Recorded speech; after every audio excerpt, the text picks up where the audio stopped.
মার্কিন president Donald ট্রাম্পের জরিমানা করার হুমকির পরেও রাশিয়া থেকে তেল কেনা অব্যাহত রাখবে ভারত।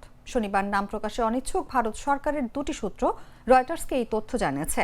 এর আগে শুক্রবার ট্রাম্প সাংবাদিকদের বলেছিলেন তিনি শুনেছেন ভারত আর রাশিয়া থেকে তেল কিনবে না, কিন্তু ভারতীয় সূত্রগুলো বলছে এখনই এই বিষয়ে কোনো পরিবর্তন আসছে না, অর্থাৎ রাশিয়া থেকে ভারতের তেল কেনা বন্ধ হচ্ছে না।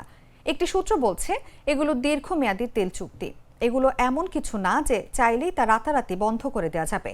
ভারত যে রাশিয়া থেকে তেল কিনছে তার যৌক্তিকতা তুলে ধরে আরেক কর্মকর্তা বলেন, রাশিয়া থেকে ভারতের তেল আমদানির ফলে বৈশ্বিক তেলের দাম হঠাৎ বেড়ে যাওয়া ঠেকানো সম্ভব হয়েছে। পশ্চিমা দেশগুলোর নিষেধাজ্ঞার পরও বিশ্ববাজারে তেলের দাম তুলনামূলকভাবে স্থিতিশীল রয়েছে।